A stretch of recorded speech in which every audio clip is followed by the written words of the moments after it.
Kakagutom. Ano kaya ulam namin? Oo, nakagutom talaga. Uy, ano to? Wala. Atay. Wala din.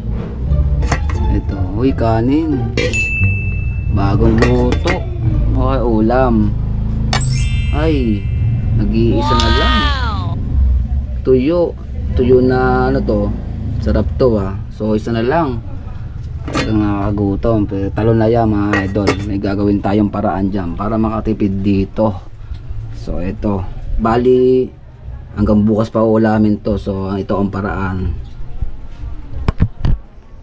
Yan mga kabigla, may paraan tayo. Gutom talaga ako. So ito lang ulam ko.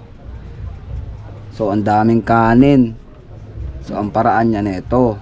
Nakikita niyo ba to? Ito ang technique. Ito ang technique para makatipid tayo sa ulam.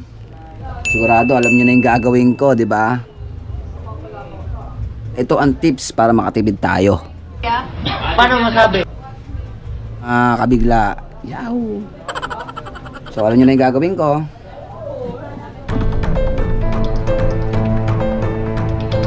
Sarap oh. Wow. Yan, dyan mo lang. Kailangan ng plato. Diyan ka lang ha. Diyan ka lang. Diyan ka lang.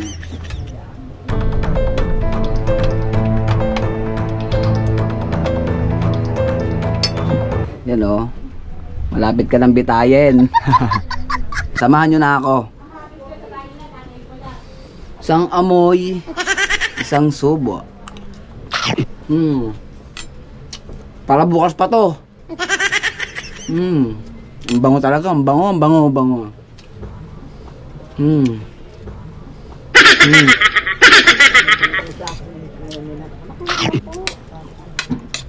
Kailangan na talaga magtipid.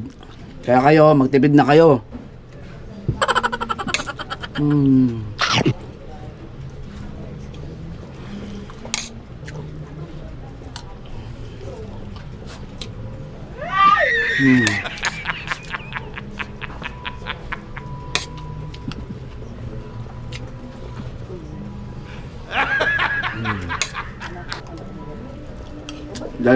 I love it. Tuyo.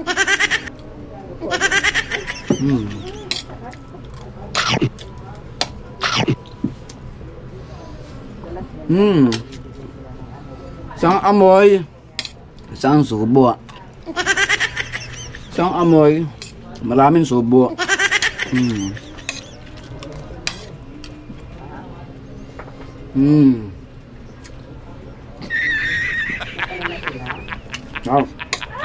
Samahan nyo ko mga kabigla. Shoutout sa lahat dyan na ganito ang ulam. Sa kalam. Wow!